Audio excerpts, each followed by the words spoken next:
አሁን ያሉት ፓትርያርክ ብፁዕ አቡነ ማትያስ መንበራቸው ምንድን ተብሎ ነው የተሰየመው? ከዛ ጋር የሚገናኝ ነገር የለውም። ቅብብሎሽ የሚለው ከዛ ጋር ምንም ግንኙነት የለውም። ወንድም ነው ስሙን ንገረኝ ነው ያልኩ። ስሙን ስለዚህ ምንም አይጠቅምም። ስለ ኦኬ አይ ጥሩ መለስክልኝ። አሁን ምን አለን? አሁን የኢትዮጵያው የጵጵስና ማዕረግ ከማርቆስ ጋር ግንኙነት የለውም ማለት ወንድም። ኦኬ ለምን ደግሞ መንበሩ የማይነሳው? ኦሮሞ ዋቱ ጅራ ይላል። አየህ ከተነሳ ብዙ ጦስ ስላለው ነው። ትምህርቱ ላይ አውራኝ እንጂ መንበሩን አጣጣ ወንድም ማለት የአሬስ ልጆች ናቸው። ባይዘው አትናቴስ ካደ የአሬስ ደጋፊ ማለት ነው። ነውረኞች አሁን ይወልደ በቃ የተጠየቀ ሰላም ለአስናኒከ እያለ ማለት ነው። አሳን ጥርስ ማለት ነው። እና ለሚካኤል ብለው ሰላም ለአስናኒከ ይላሉ። ሚካኤል ጥርስ አለው እንዴ? በሱ ሲገርመን ሰላም ለኩልያትከ ይላል። ሚካኤል ኩላሊት አለው? አሁን አስቼ ሌላ ጦርነት ልትቀሰቀስ ካልሆነ በስተቀር ይሄን ጥያቄ ጠይቀኝ። አሁን ሚካኤል ኩላሊት አለው? ስለ ሚካኤል ጨጓራ፣ ስለ ሚካኤል ጉበት እኛ አሁን ማውራት አለብን አለው ወይ? ሲጀምር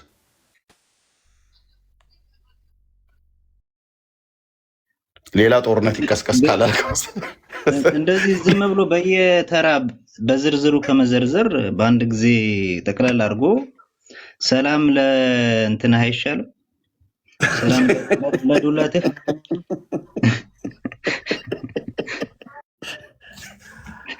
ግን ሲሉ የሚሉት ግን ያው አካላታቸው ላይ ሁሉን ተክለ ሰውነታቸውን እየጠራን የምናሞግስ የምናወድስ ነን ለማለት ነው። እና እሱም ላይ እናወራለን ብለው ካሉ ይምጡ፣ እጠይቃለሁ እኔ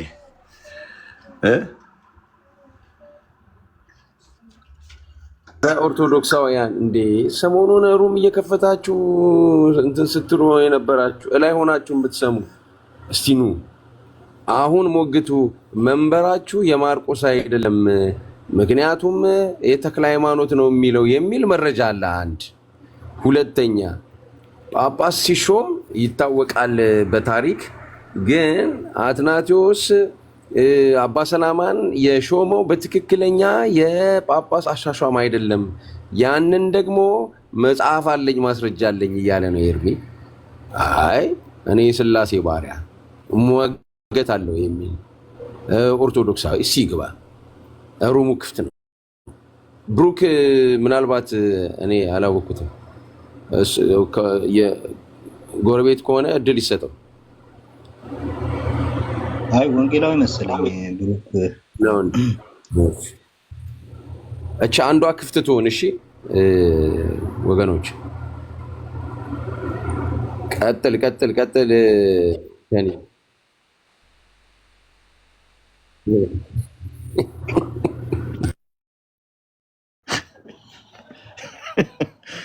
ሰው ይገባል ብለህ ተስፋ አልነበረኝ። ያው መድኃኒዓለም ምስክሬ ነው።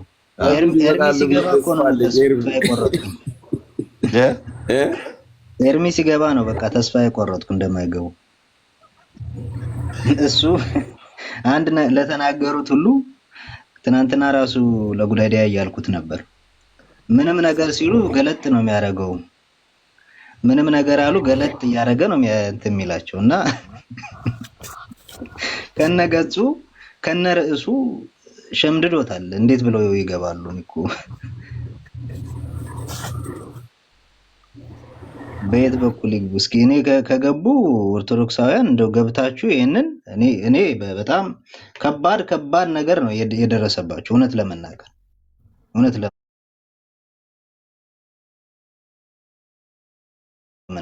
የዛሬው ጠጠር ያለ ነው። እንደውም ሰሞኑንማ አባ አብዱል መጡ ብቻ ነው የተባለው እኮ ጭራሽ አቡነ ሰላማ እንትኑ መንበሩም እኮ ከሰረ። በቃ እንዴ መንበሩ ተሰበረ እኮ። ምን ተሰበረ? ብቻ አፈር ድሜ በላ። በቃ አመድ ሊቅም ነው እና አትርፉት። ከባድ ሁኔታ ላይ ነው ያላችሁ። መንበሩን አትርፉት። መንበሩ የሚባል ሰው እንዳይመጣ ገባ። እስኪ እንደው በከንፈር መሳሳም የተሾሙ ናቸው። እጅ በመጫን በትንፋሽ ሲገርመን በከንፈር ነው የተሾሙት ተብሏል። እንደው ገብታችሁ በከንፈር አይደለም የተሾመው ማስረጃ አቅርብ በሉ። በከንፈር በመሳሳም አይደለም። በቃ እንደዛ እንዲሉ ነው የምፈልገው እኔ አስበነው ከኑ ገብተው አንተ ውሸታም ዝም ብለህ ተዋሻለህ አይደል በስ ቤተክርስቲያን ላይ ብለው እንዲሉ ነው የምንፈልገው። ዝም ብላችሁ ተዋሻላችሁ አይደል አስቼ ዝም ብለህ እዚህ ቁጭ ብላችሁ ምናምን ብለው ይበሉ እስኪ ግቡና። እኛ አሁን እኮ ገቢ ነው ያጣነው። ቀጤማ ጎዝጉዘን እየለመን ነው ኑ ግቡና አውሩን እያልን ማለት ነው። ይሄንን የሲኖድ ምንድነው ሐዋርያዊ ቅብብሎሽ የላትም። መጽሐፍቶቿን ብቻ ያነበበ አልኩ። የውጭውን መጽሐፍ ያነበቡ ሰዎች እንደዛው ያገኙታል። የቤተክርስቲያኒቱ መጽሐፍቶች ያነበበ ሰው አይ ምልህ ያው እንግዲህ የኮምፒውተር ስህተት ነው አትልም። እንደዛ ብለህ አታመልጥም። እንደ ደጋ በግ የሚዋጋ እርስ በርሱ የሚዋጋ ታሪክ ይዘው መጥተው ጴንጤ እያሉ ሲሳደቡ ነው እኔ ምልህ እንዴ ተው እንጂ በስንት ጣዕሙ ሉተር አንተ ሉተር ክህነት የለው ምናምን ነገር የለው ብሎ የለው ከካቶሊክ ቤተክርስቲያን እኮ ነው የወጣው። ካቶሊክ ቤተክርስቲያን መሆኗን ካመንክ ኦኬ ካቶሊክ። ታዲያ እንደውም እነ ጴጥሮስ የት ነው የሞቱት? ሮም። ጳውሎስ የት ነው የሞተው? ሮም። ትልልቆቹ እነዛ ፈርጥ የሆኑ ከዋክብት ሐዋርያት የት ነው የወደቁት? ሮም ላይ። ስለዚህ የሮም ቤተክርስቲያን ለሐዋርያቱ እንደውም የቀደመ ነው የቀረበች ነች ማለት ነው። ስለዚህ የሮም ካቶሊካዊት ቤተክርስቲያን የተሻለ ታሪክ አላት ማለት ነው። የሀገሬ ኢትዮጵያን እያጣጣልኩ አይደለም፣ ግን አለ ብለው የሚሉት ታሪክ ቤተክርስቲያኒቱ የጻፈችውን ታሪክ ላይ የሚያወራ ሰው አስገቡልን። ያው ልጄ ይዤ ልሄድ ነው። ቢያንስ አንዱ መጽሐፍ እንኳን ይዤ እሄዳለሁ። መኪና ውስጥ ድንገት ገብተው አምጣ ብለው ቢሉኝ መጽሐፍ አሁን ከተወሰነ ደቂቃዎች በኋላ ስለምመለስ ግን ይዤ ሄጃለሁ። በመኪና ውስጥ አስገባዋለሁ። ድንገት የሚተላለፍ ሰው ካለ የሚተላለፉ ሰዎች ካሉ በታች ኦርቶዶክሳውያን ካላችሁ አደራ እንዳያልፉ ያዟቸውና ይግቡ እና ይመልሱልን። ቁልጭ እያሉ እኮ ነው ከታችሁ ነው እየተያየን ነው። እኛም እናያቸዋለን፣ እነሱም ያዩናል። ማዶና ማዶ ነው፣ እየተያየን ነው። ቁልጭ ይላሉ። እኔ ኧረ ተው ኦርቶዶክሳውያን፣ እኔ ከባድ እኔ ብሆን እንደው አያስችለኝም። ዘልዬ ጥልቅ ነው የምለው። እንደዚህ መንበሬ እንደዚህ ስብር ሲልብኝ እንደው ትንሽ እንኳን ፍጨረጨራለሁ። እውነት ለመናገር ኦርቶዶክሳውያን እንትኖቻችሁም ወገኖቻችሁም አያሳፍሯችሁም። ትንሽ መናገር ብቻ ነው መለሰ ምናምን ብለውም ይጽናናሉ። መልስ ባትመልሱም መለሰ ምናምን እያሉ ቪዲዮአችሁን ሼር ያደርጋሉ። ባትመልሱ እንትን አይሉም፣ አይጨክኑባችሁ። ትንሽ መሞከር ብቻ ነው የሚጠበቅባችሁ።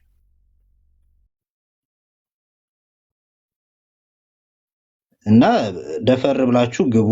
እኔ እንደዚህ አይነት ቀሲስ ይግቡ ከቻሉ ቀሲስ ይግቡና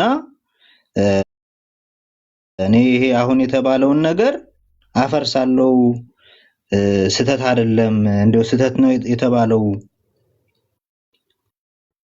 ነገር ስህተት ነው፣ እንዴት በመሳሳም ትላላችሁ ብለው በጊዜ ካኑን አስገባኸኝ። የት ቤተ እምነት ነው? ያንተ ጋር ነኝ እኔ። አንተ አሁን አዲስ የፈጠርከው የለም፣ እሱ ቤተ እምነት ውስጥ ነው ያለው።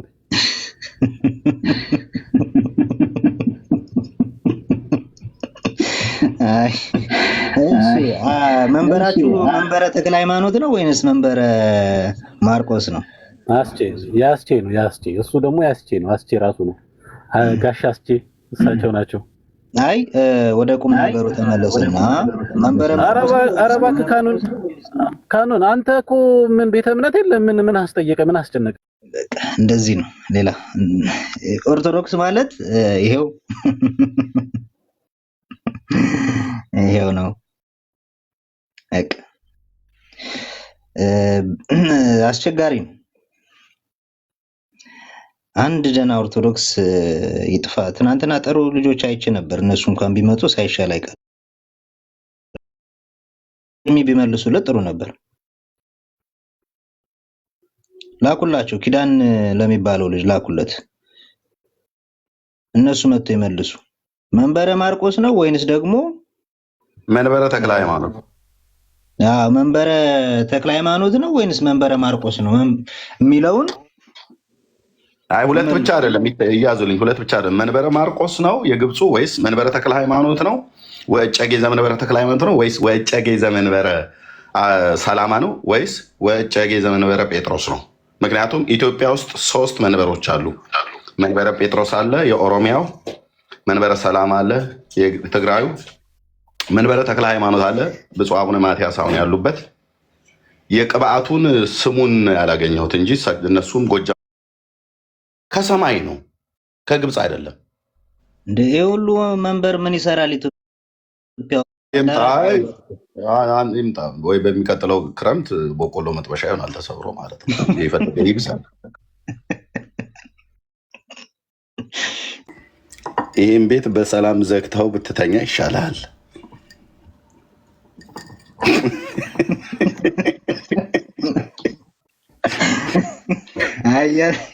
ይዝጉት በቃ።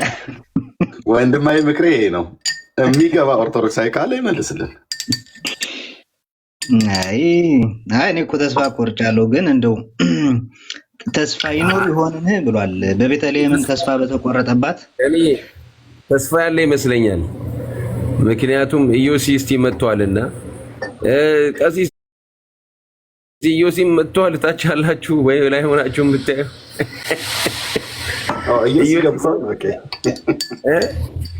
ኢዮሲ መጥቷል። ካላየሁትም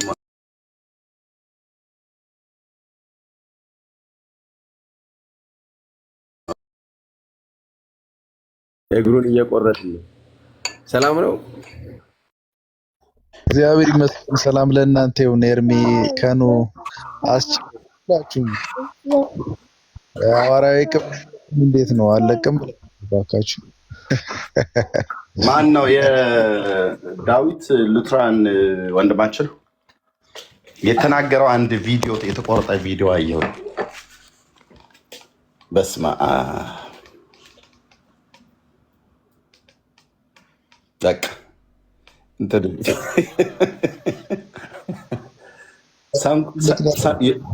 ሙጃሌ ድሮ ገጠር እንትን ሲል ሙጃሌ ሲወጣ ሰንኮፉ ካልወጣ መልሶ ይተካል የሚባል ነገር ነበር። እኔ እንግዲህ የባላገር ልጅ ነኝና ሙጃሌ ከተማ ልጆች ብዙ ላታውቁ ትችላላችሁ።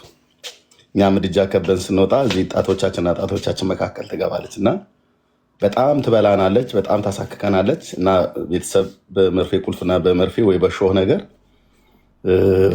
ሲያወጧት አንዳንዴ ያፈርጧትና ይተዋታል እና መልሳ እንደገና ደግሞ እዛ ቦታ ላይ ትበላናለች። እና ምን ይላሉ? አይ ሰንኮፉ በደንብ አልተነቀለም እና ሰንኮፉ ንቀሉት ይባላል። እና ዳዊት ወንድማችን በውጭው ታሪክ ላይ ጥሩ አድርጎ ነው ሙጃሌዋን ከነ ሰንኮፉ አይነቀላት ለማለት ነው። ቪዲዮ የተቆረጠ ቪዲዮ ነው የሰማሁት። እንግዲህ ቆንጆ አድርጎ ነው እንትን ያለው። እኛ ደግሞ በሀገር ውስጥ መጽሐፍት እየጠየቅ ነው፣ በራሷ ቤተክርስቲያን መጽሐፍ እና ተባረኩ። እንቀጥል። አንድ ሰው የገባ ይመስላል ኦርቶዶክስ የሚል ከኑ እስቲ አናግሩት። ከኔ ያለ አለው ኦርቶዶክስ አቤት ሰላም። ያው ኦርቶዶክስ ይላል ስም። ቤተ እምነትን መጠየቅ የሚያስፈልግ አይመስለኝም። እያወራንበት ያለው ርዕስ ሐዋርያዊ ቅብብሎሽ አለን ተብሎ መንበር ዝርዝሩንም ዘርዝሮም ለመጨረስ ይከብዳል። ብቻ የትኛው እንደሆነ እስኪ ከየትኛው መንበር ነህ? ከመንበረ ማርቆስ ነህ? መንበረ ተክለ ሃይማኖት ነህ? መንበረ ሰላማ ነህ? ወይንስ ደግሞ መንበረ በላይ ዘለቀም ሊኖር ይችላል ተብሏል። የትኛው ነህ? ላይ ዘለቀ ከየት አመጣው? አይ እንደው ተስፋ ይኖራል ነው። የትኛው ቤት እንትን ነህ? መንበር ነህ? እንደ እግዚአብሔር ቃል ብትናገር አይሻልም? ለነገሩ አንተ ጎጃም ላይ አለ መንበሩ ስሙ ስላልታወቀ ማስረጃ የለውም ብለህ የለ እንዴ? ከአንተ ጋር ልናወራ ግድ የለም ብናወራ ይሻላል። እሺ ችግር የለም እርሳው። እሱ የትኛው መንበር ነህ? አትናቴዎስ አልቀበልም ብለሃል አንተ እንዴ? ቆይ እሱ ይመጣል፣ ችግር የለውም። ቆይ አሁን እየጠየቁ ያለው ቀጥታ አንተ የአሪዮስ ልጅ ነህ። አትናቴዎስ ይካድ ቀጥታ መልስ። አትናቴዎስ ከአንተ ጋር እናወራም፣ ከአሪዮስ ጋር እናወራም ወንድሜ። አትናቴዎስ ሲሾም አባ ሰላማን በከንፈር በመሳም ነው ወይንስ እጅ በመጫን ነው ወይንስ በትንፋሽ ነው? በቃ አልኩህ እኮ የአሪዮስ ልጅ ስለሆንክ አንተ ስለ አትናቴዎስ ፖዚቲቭ ነገር አታወራም። አይ ኦርቶዶክስ ስርዓቱ በስነ ስርዓቱ አውራ እኮ 66 አትናቴዎስ ሰጠኝ እያለ መልሶ እንደገና ይክዳል። ምን ከዚህ ጋር እንዴት ይከራከራል? ኦሬዲ ወንድሜ አትናቴዎስ ካደ ይሄ ክርስቲያን አይባልም ሲጀመር ማለት ነው። ኦርቶዶክስ አንድ የማይቱን ዝጋው። ለመወያየት ነው የገባው። ምንም ችግር የለውም። ሰዓት ጊዜ ይሰጣል። ግን በጨዋ ቋንቋ ጎንዮሽ እንዳትናገር። አንተንም ማንም የሚናገር የለም። ሀሳብ ላይ ብቻ ሞግት። ኤርሚ አለ ለኛ እስኪ ግን ያው ለወጣ ነው ልትወጣ ነው። እሺ ችግር የለም እችላለሁ። ካወራ ለማውራት ይችላል ወንድማችን። አዎ ከኦርቶዶክስ ጋር አውራ። ኦኬ እንኳን ደህና መጣ ወንድማችን።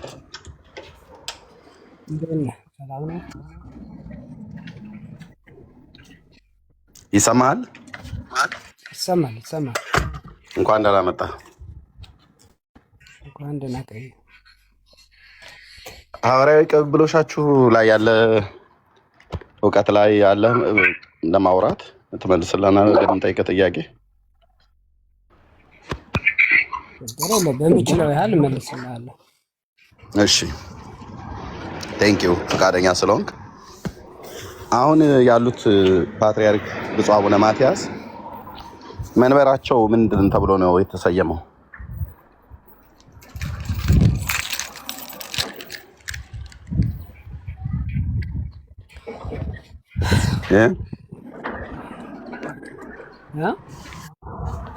አሁን ያሉት ብፁዕ አቡነ ማትያስ መንበራቸው ምንድን ነው? ከመንበረ ማርቆስ ነው ወንድሜ። ኖ አሁን ያሉት ብፁዕ አቡነ ማትያስ መንበራቸው የኢትዮጵያ ኦሪየንታል ቤተክርስቲያን ስለሆነች ቀጥታ ከግብጽ ጋር ግንኙነት አላት ወንድሜ። አልሰማኝም። ጥያቄን በደንብ ስማኝ ወንድም ማለት ቴንኪው። ኮኔክሽን ኮኔክሽን ከግብጽ ነው ያለው ማለት ነው። ኖ እኔ ስለ ኮኔክሽኑ አይደለም የጠየኩት። ስያሜው ማን ነው ነው ያልኩ። አሁን ያለው እንደ ሀገር ተሰይሞ ሊሆን ይችላል፣ ችግር የለውም። ግን ኖ የመንበሩ ስያሜ ማን ነው? ስያሜውን ነገር ስሙን ምን ግንኙነት አለው ከዛ ጋር? እባክህ ስሙን ንገረኝ ካወቅከው። ብፁዕ አቡነ ማትያስ አሁን ያሉበት መንበር የተሾሙበት የፕትርክና የጵጵስና መንበር የኢትዮጵያ ኦርቶዶክስ ተዋሕዶ ቤተክርስቲያን ከሳቸው በፊት የነበሩ ነገር የለውም። ቅብብሎሽ የሚለው ከዛ ጋር ምንም ግንኙነት የለውም ወንድም። ኖ ስሙን ንገረኝ ነው ያልኩህ። ስሙን ስለዚህ ምንም አይጠቅምም። ኦኬ አይ ጥሩ መለስክልኝ። አሁን ምን አለን? አሁን የኢትዮጵያው የጵጵስና ማዕረግ ከማርቆስ ጋር ግንኙነት የለውም ማለት ወንድማችን ማለት ነው። ግንኙነት የለውም። እኔ ግንኙነት ያለው መስሎኝ ነበረ። በቃ ይሄው ነው። ምክንያቱም የብፁዕ አቡነ ማትያስ የተቀመጡበት መንበር ከግብፁ ጋር ግንኙነት እንደሌለው ከነገርከን ጥያቄውን ተዋዋለው ማለት ነው። እንደዛ ነው እያልከኛል። ስለ ኢትዮጵያ ነው የተወራው። ስለ ሐዋርያው እያወራህ ሎካል እንትን ታወራለህ እንዴ? እንግዲህ ወገኖች እኔ ስለ አገር አላወራሁም። ያወራሁ ብፁዕ አቡነ ማትያስ ስለ ኢትዮጵያ መንበር እኮ ነው እየነገርከኝ ወንድሜ እኮ። የኢትዮጵያ መንበር ታዲያ ብፁዕ አቡነ ማትያስ የተቀመጡበት መንበሩ ማን ነው ተብሎ የሚጠራው? ስለዚህ መንበር ማርቆስ ሊባል ፈልገህ ነው ወንድሜ? እኔ ምንም አላልኩም። ምን ተብሎ ኦኬ። ለምን ደግሞ መንበሩ የማይነሳው? ኦሮሞ ዋቱ ጅራ ይላል። አየህ ከተነሳ ብዙ ጦስ ስላለው ነው። ትምህርቱ ላይ አውራኝ እንጂ መንበሩን አጣጣ ወንድም አለ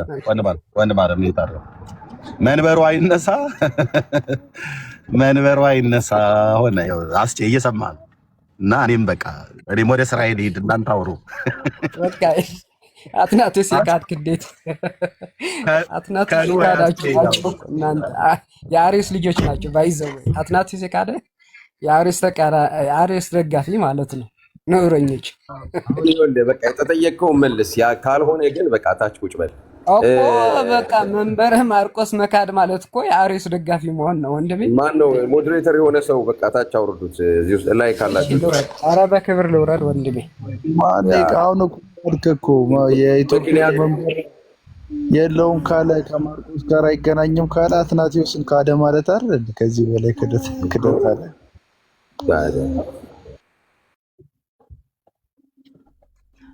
አትናቴዎስንማ ማን እንደ ካዳየን እኮ አዋርደው የጻፉበት አቀባበላችን እንደዚህ ነው ብለው የጻፉት ራሱ እንዴት እንደሚያሳፍር እኮ ሊገለጥ ነበረ። ግን ያው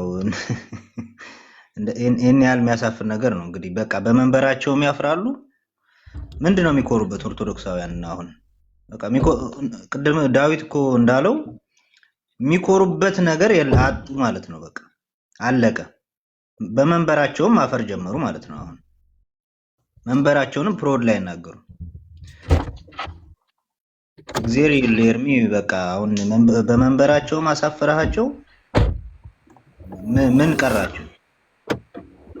ስማ እንጂ አሁን እኮ ማን ነው አትናቴዎስን የተሳደበ ብለን ብንል እስቲ አንድ ነገር ኤርሚ የማይቆም ሰጠኝ ከኔ ለኔ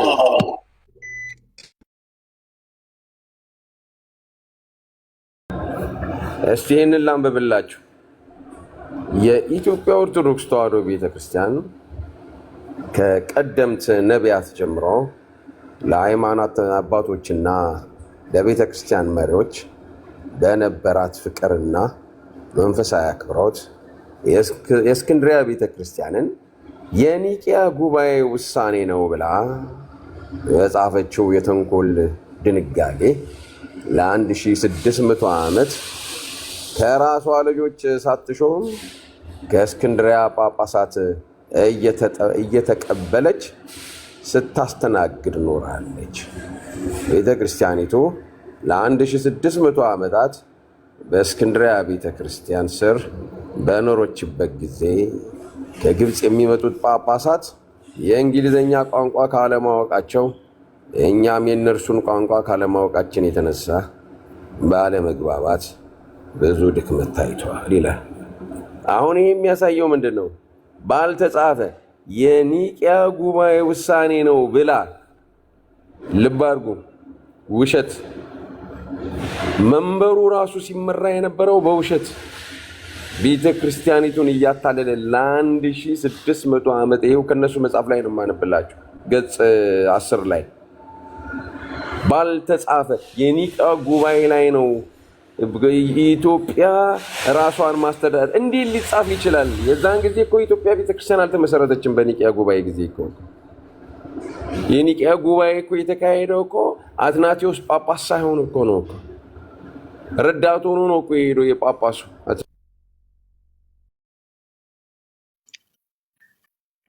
ኦኬ ኦርቶዶክሳውያን የምትገቡ ከሆነ እየተነሳ ያለውን ርዕስ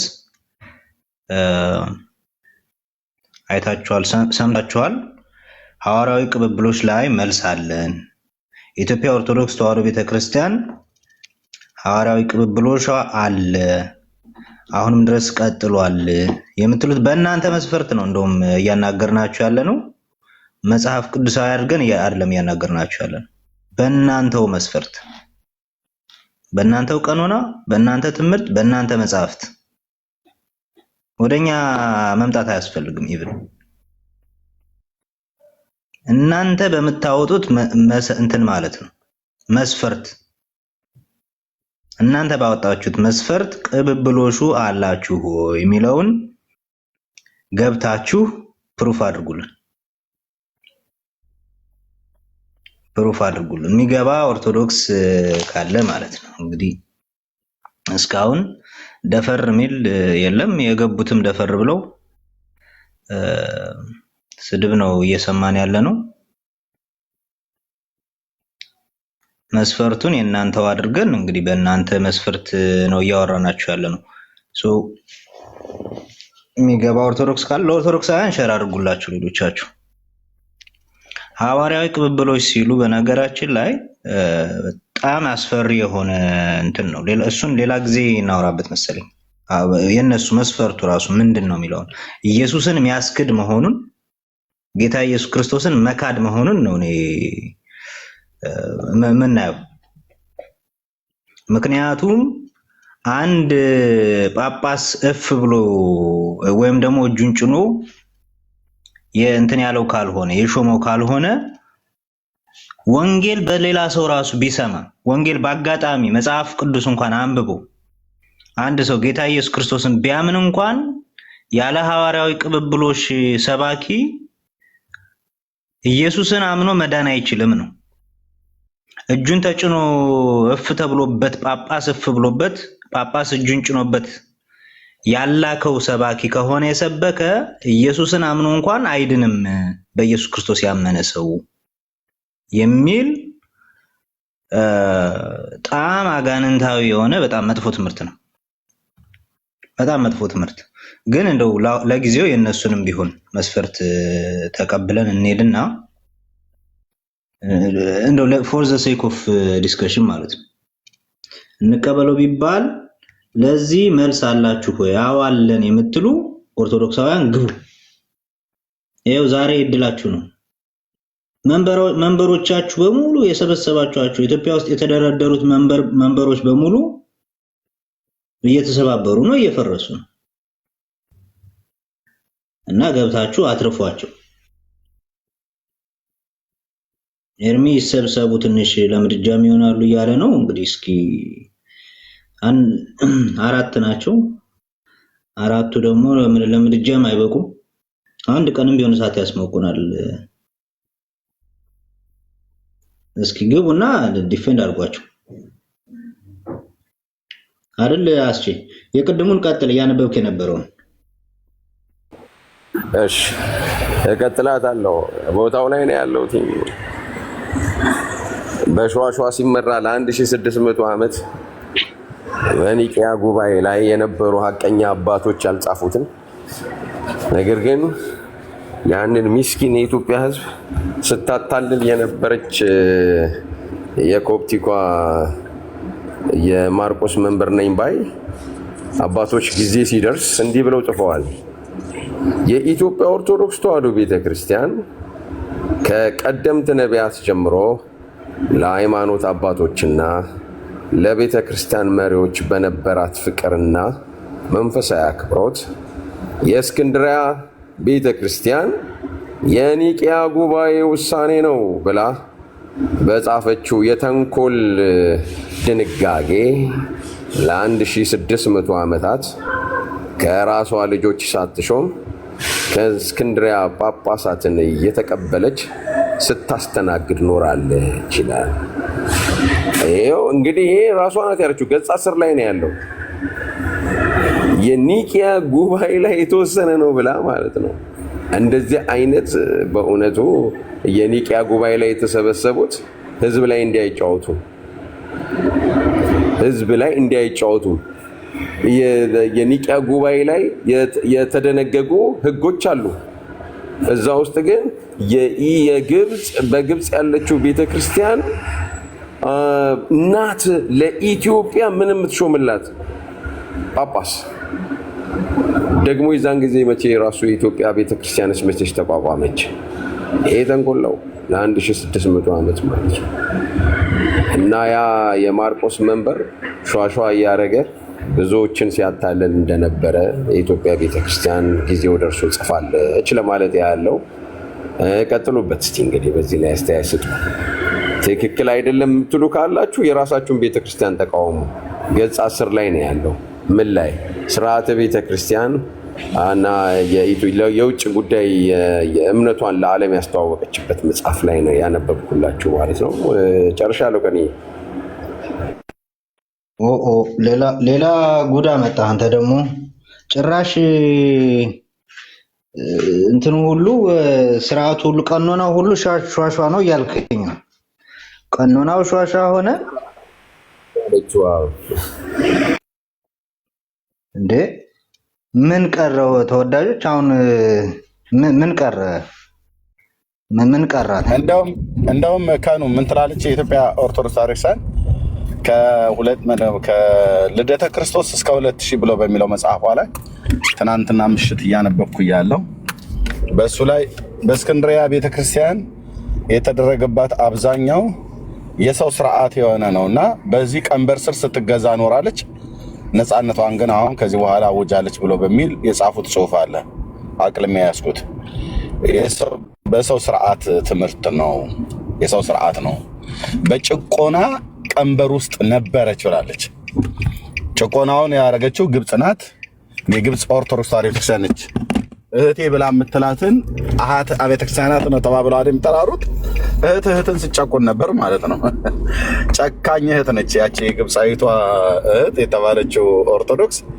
ለኢትዮጵያ ኦርቶዶክስ ጨካኝ ናት፣ አረመኔ የሆነች የቤት ስራ ድስት የምታስፈቀፍቃት ቤቱን በደንብ ነው እያለች እንደምታሰቃይ አሰሪ እንደዛ እያለች ስታሰቃያት ነበር። አሁን ግን ከባርነት ነፃ ወጥተናል የተባለው መቼ ነው? በንጉሱ ዘመን ማለት ነው፣ በብፁዕ አቡነ ባስልዮስ። እንደውም የብፁዕ አምላክ ኦርቶዶክሳዊ የእሱ ወንድም ዲያቆን አዲስ የሚባል አንድ ወንድም አሁን በቅርብ የተዋወቁታል። እንዴ ኤርሚ ምን ሆነ ነው? እንዴት ነው የ1600 ዓመት ታሪክ አላቸው ብለህ የምትለው? እነሱ እኮ በኒቂያ ጉባኤ እኮ የኢትዮጵያ ኦርቶዶክስ እኮ አትታወቅም። የምትታወቀው የእስክንድርያ ቤተክርስቲያን ናት። እና የኢትዮጵያ ኦርቶዶክስ በእስክንድርያ ቤተክርስቲያን ስር ካልሆነች ስለሆነች እንጂ እዛ ኒቂያ ላይ እኮ አልተገኘችም ነበረ። ኦርቶዶክስ እኮ ራሷን ችላ ቤተክርስቲያን እንኳን ተብላ መጠራት ካለባት የዲያቆን አዲስን ንግግር የምነግራቸው የብፁዕ አምላክን ወንድም እና እሷ መጠራት እንኳን ካለባት መጠራት ያለባት ከለውጡ ከጃንሆይ ዘመን ጀምሮ ነው አለኝ። እንዴት ብዬ ስለው ብፁዕ አቡነ ባስልዮስን ፓትርያርክ አድርጋ ከሾመችበት ጊዜ ጀምሮ ነው ብሎ ሌላ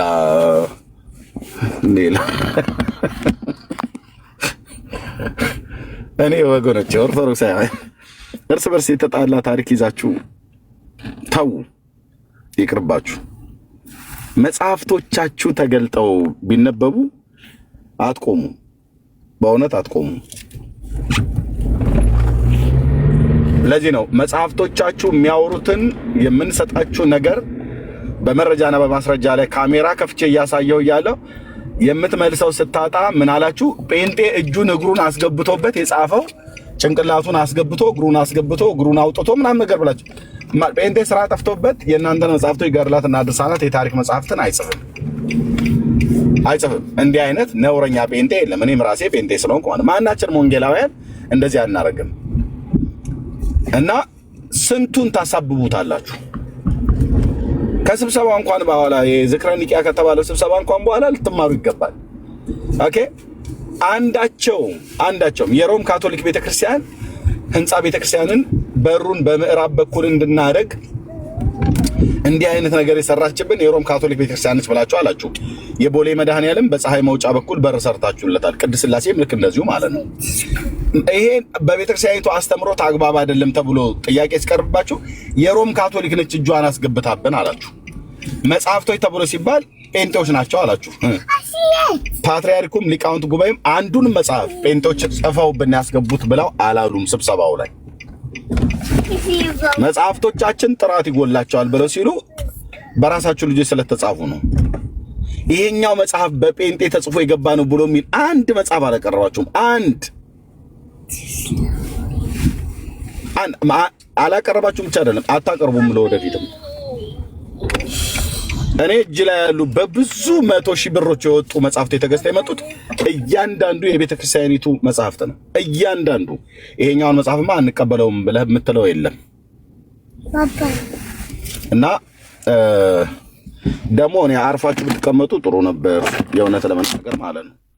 አሳ ጎርጓሪ ዘንዶ ያወጣል እንዲሉ መጽሐፍቶቻችሁ ሲከፈቱ ብዙ ተጎተተው የሚወጡ ዘንዶች ናቸው ያሉት እንደማለት ነው። ምክንያቱም እርስ በርስ የሚጣላ ታሪክ፣ እርስ በርስ የሚጣላ አስተምሮት ይዛችሁ ሐዋርያዊ መንበረ ማርቆስ ስልጣነ ክህነቱም ልክ አንዳንድ ፖለቲከኞች ታንኩም ባንኩም እጃችን ላይ ነው ብሎ እንደሚለው እናንተ ትምህርቱም መንበሩም እጃችን ላይ ነው ብላችሁ ትብሉናላችሁ። የትኛው መንበር? መንበረ ጴጥሮስ የኦሮሚያው፣ መንበረ ሰላማ የትግራዩ፣ ወይስ ቅባቱ የጎጃሙ፣ ወይስ መንበረ ተክለ ሃይማኖት አሁን ብፁዕ አቡነ ማትያስ ያሉበት? መንበረ ተክለ ሃይማኖት ከመንበረ ማርቆስ ነው የሚመዘዘው ወይስ ከሰማይ ነው ብሎ የሚለው መጽሐፋችሁ? አቤት መንበረ ተክለ ሃይማኖት ከመንበረ ማርቆስ ነው የሚቀዳው ነው ብሎ የሚለው ወይስ ከሰማይ ነው ወይስ ከምድር አንዳንድ ታቦታት ፈለቁ እንደሚባለው ፈልቆ የተገኘ ነው? መንበረ ተክለ ሃይማኖት አሁን ብፁዕነታቸው የተቀመጡበት ብፁዕ አቡነ ማትያስ የተቀመጡበት መንበር ወእጨጌ ዘመንበረ ተክለ ሃይማኖት የሚለው ከየት ነው የተገኘው? ይህን ታሪክ በደንብ አብራርቶ የሚነግረን ቢኖር ዛሬ ከየት ነው የተገኘው? መንበረ ተክለ ሃይማኖት ከየት ነው የተገኘው? ፓትርያርኩ አሁን የተቀመጡበት ለምን ዘመንበረ ተክለ ሃይማኖት ተባለ? ለምን ዘመንበረ ማርቆስ አልተባለም? ከግብጽ ከመጣ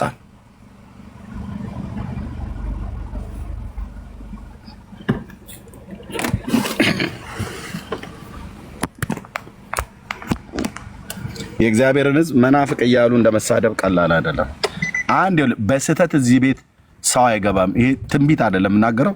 ትንቢትም ከሆነ ያዙ፣ ግን ትንቢት አይደለም እናገረው። አንድ ሰው አይገባም በስህተት አልኩ። በስህተት አይገቡም። ምን ቦታቸው ይገባሉ?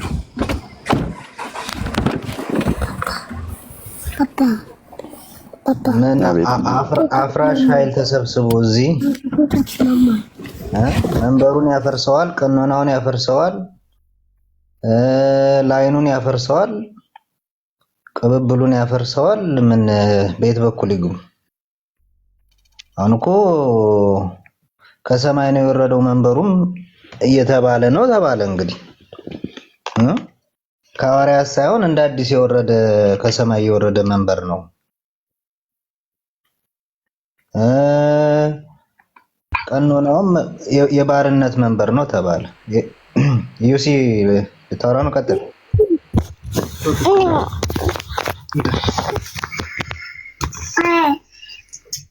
ጠራኝ ከኑ። አዎ ማይክ ኦን አድርገህ ነበር። ልታወራ መስሎኝ ነው። ቀጥል፣ ሀሳብ ስትባል ልጄ የተጫወተበት ስለነበር ነው። ይቅርታ፣ አጠገቢ ከኔ ጋር ስላለ አንድ 2-3 ደቂቃ ስጠኝ ያናገራል። እሺ፣ እስከዛ ግን ይሄንን መንበር የሚያተርፈው ይኖር ይሆንን እያልን እየጠየቅን ነው። በጣም ግራ ያጋባል። መንበሩ አለን ይባላል። እኔ መንበሩ የሚባል ሰው ብቻ ነው እያየሁ ያለሁት። ደግናችሁ ትንሽ ሀሳብ ልስጥ። ቀጥል ደሱ። ጌታ ኢየሱስ ይባረክ። እንግዲህ ያው ሐዋርያዊ ቅብብሎሽ የሚለውን ነገር የኢትዮጵያ ቤተክርስቲያን የራሷን ጳጳስ እንዳትሾም በሐዋርያዊ ቅብብሎሽ ብለው እንኳን ቢያስቡ እንዳትሾም ግብጽ ለዘመናት ስታስጨንቃት እንደነበረ ቅድም እየተወራ ነበርና ሐዋርያዊ ቅብብሎሽ ሳይሆን የግብጽ ቤተክርስቲያን የበላይነት መግለጫ እንደሆነ ይታያል። ይህም ደግሞ ምንን ያሳያል? ቅብብሎሹ መንፈሳዊ ብቻ አልነበረም፣ ፖለቲካዊና አስተዳደራዊ ጫና የነበረበት ጨካኝ የሆነ አስተዳደራዊ ጭቆና የነበረበት አገዛዝም ጭምር ተላልፏል ማለት ነው። እንደነሱ ከተላለፈ እነዚህ ሰዎች ወደዚህ ሲመጡ ፖለቲካን ይዘው መጥተዋል። ወደዚህ ሲመጡ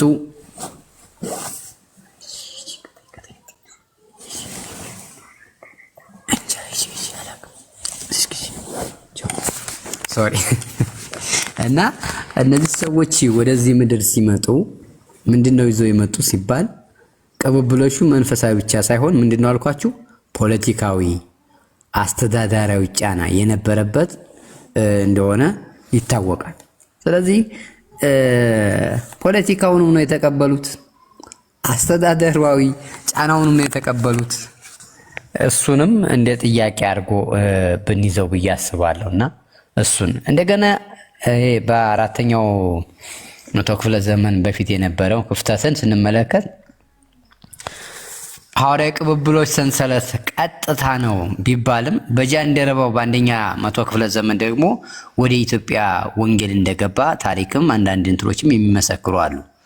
ስለዚህ በኢትዮጵያዊ ጃንደረባ ወንጌል ወደ ኢትዮጵያ ከገባ በግብጽ ደግሞ በኩል መጥቷል ከሚለው ጋራ የ300 ዓመታት ክፍተት እንዳለ እንገነዘባለን። ስለዚህ ከየትኛው ነው ትክክሉ? በኢትዮጵያ በጃንደረባው የመጣው ነው መዛኛው የሚለው ነገር እሱም እንደ ታሪክ በጣም ማስረጃ በጣም ቀላል እንትን ውስብስብ ያለ ስለሆነ ይህም ልንቀበለው የማይቻል ነው። እንግዲህ ሰንሰለቱ ተቋርጧል። ይሄ ሰንሰለቱ ከሐዋርያት ጀምሮ መጥቷል የሚባለው ነገር ጭራሽ ፈጽሞ የተፈጠረ ታሪክ ነው እንጂ አንድም ቦታ ላይ ያው እንደ ማስረጃ እንደሌለ ግልጽ ነው ማለት ነው። ግልጽ ነው። አንድ አባት ብቻ ነው የሚጠቅሱት አይደል? እንደገና ደግሞ እኔ መጽሐፍ ቅዱስ ላይ ራሱ ዳችሁ ተመለከቱ። መጽሐፍ ቅዱስ ላይ እጅ የጫኑ ሁሉም እንትን ሲያደርጉ አታዩም። ለምሳሌ ሰባቱ አብያተ ክርስቲያናት ትሄዱ፣ ሰባቱ አብያተ ክርስቲያናት ማን እንደሾማቸው በማን እንትን እንደተደረጉ ምንም አይነት መረጃ ሊያቀርቡ አይችሉም። ምንም አይነት ማለት ነው። የነዚህ የራእይ ላይ ያሉት ማለት ነው ማን እንደሾሙ በማን እንትን እንደተደረጉ የለም። እንደገና ደግሞ ለምሳሌ ጳውሎስን መንፈስ ቅዱስ የሞላበት ማን ነው ሲባል ኖርማል ደቀ መዝሙር ክርስቲያን የሆነ ሰው ነው። ክርስቲያን የሆነ ሰው ነው። ጳጳስ አልነበረም። ስለዚህ እንደዚህ ያሉ ነገሮች ብዙ ነገሮች ከእግዚአብሔር ቃልም አንፃር እንደገና ደግሞ ራሱ ይሄ ምንድነው በጢሞቴዎስ የሚናገረው እኮ ማንም ጳጳስነትን ቢመኝ መልካም ስራ ይመኛል ነው የሚለው። መልካም ስራ ነው የሚለው። ስለዚህ መልካም ስራ ደግሞ እንዴት ነው የሚሆነው? ጳጳሱ ሚስት ያለው መሆን አለበት። አንደኛ ሚስት ያለው መሆን አለበት፣ ግዴታ ነው። በነገራችን ላይ ሚስት መኖር አለበት ይላል። ሁለተኛ ይሄ ጳጳስ ሲመረጥ ልጆቹን ማስተዳደር የሚችል ይላል። ለምንድነው ልጆቹን ማስተዳደር የሚችል ሰው መመረጥ አለበት ብሎ የተናገረው? እዛው ላይ ሲጠቅስ ምን ይላል?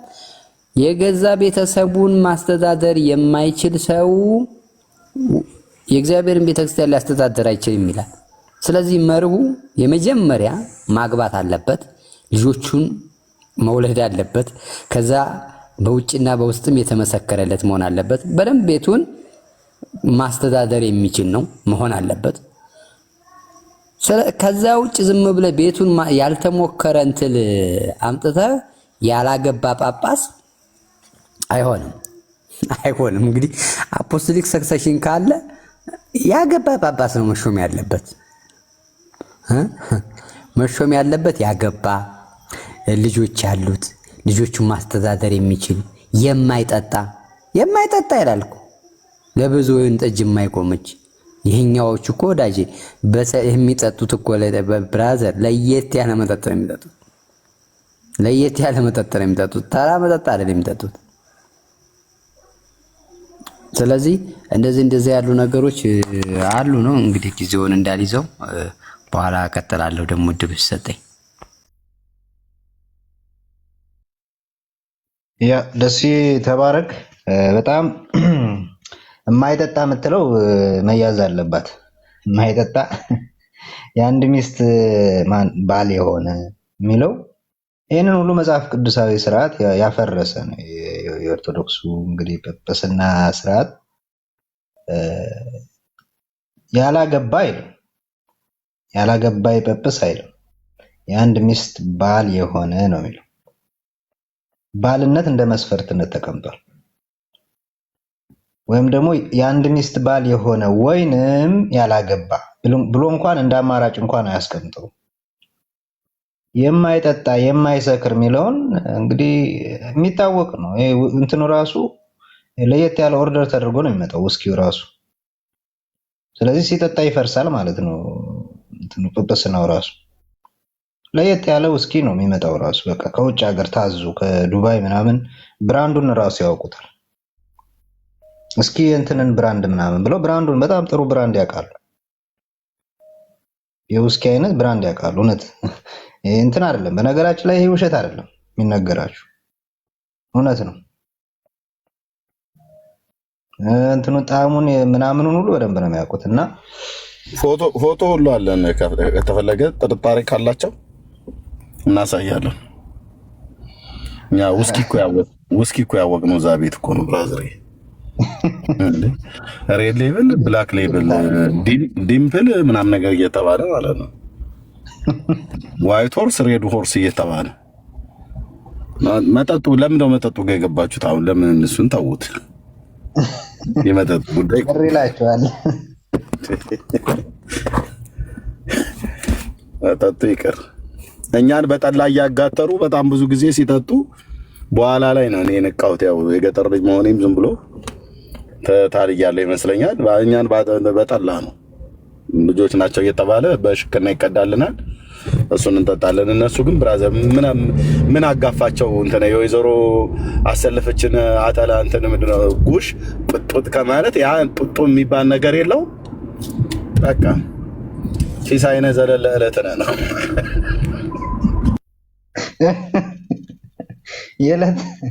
የዕለት ምግብ ነው የምትለኝ? በጣም ነው የሚገርመው። አይ አይክዱም፣ ይሄን እንኳን አይክዱም።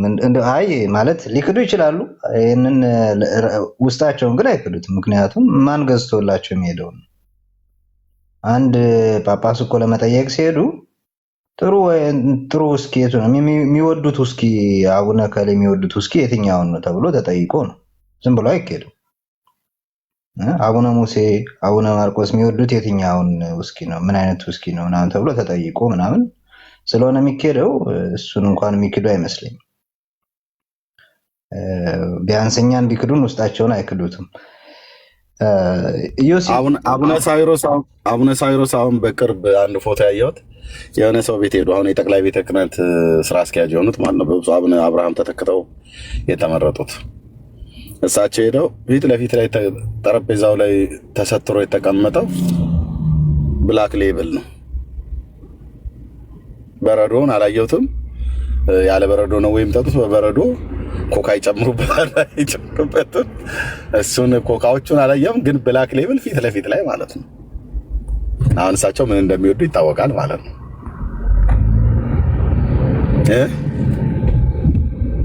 ያንን እንግዲህ ያዩ ሰዎች ይዘው ይሄዳሉ።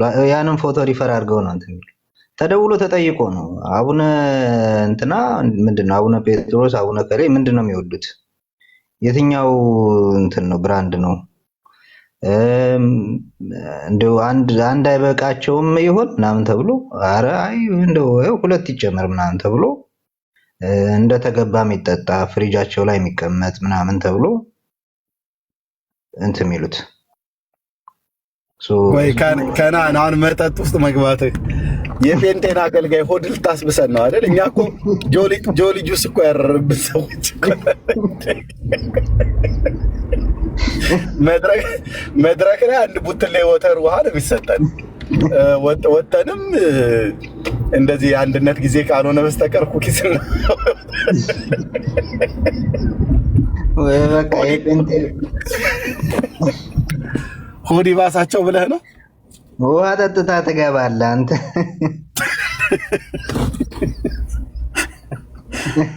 እዛ እኮ እንዴ እዛ አይ ቢያንስ አሁን እነ ዮሲ ያንን ቤት ስለማያውቁት ምንም ትዝታ የላቸውም። ግን እኔ ትዝታዬን አትቀስቅስብኝ። ይሄን ጉዳይ የለፈው አይ ይናደድ ላብሽቀው ብለህ ካላልክ በስተቀር የመጠጡን ጉዳይ ተው። ኤርሚ የእኛን አልሰማችሁም? እንደኛም እኮ የዋዛ አይደለንም። ቃሪቧን አክርመናት በሷ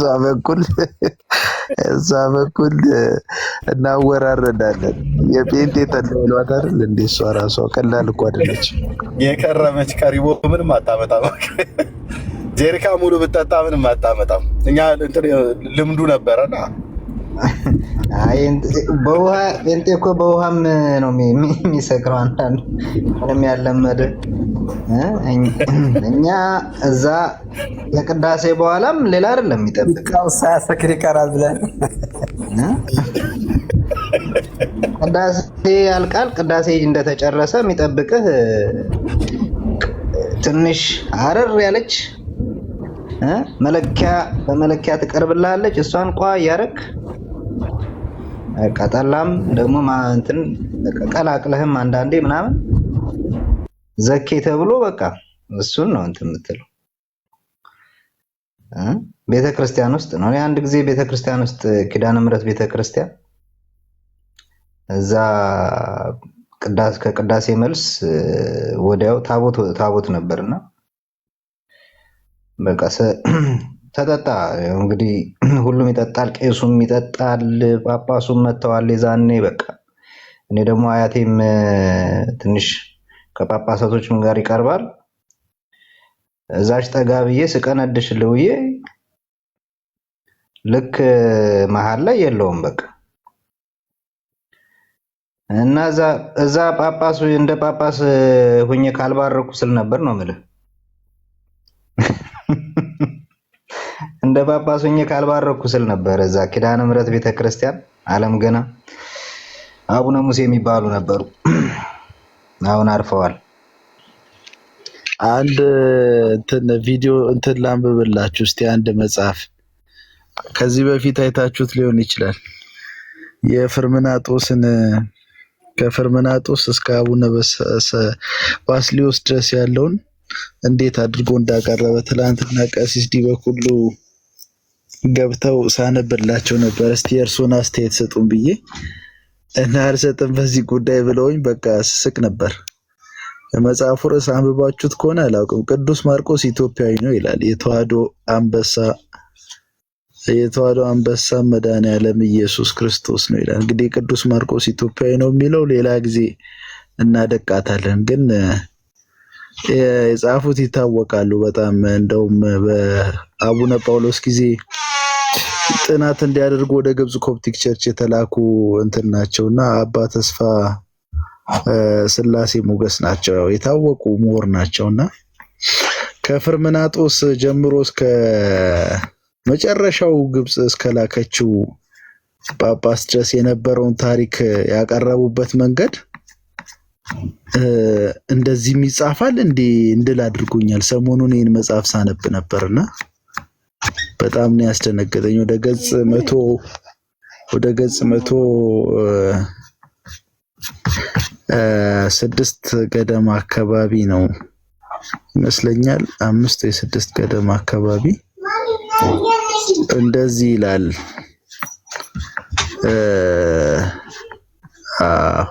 103 ላንብብላችሁ። ይሄውም ይላል ከ240 መሰለኝ ከ240 እስከ 1900 ወይም 1952 ዓመተ ምህረት ድረስ ይላል። ይሰማል አከኑ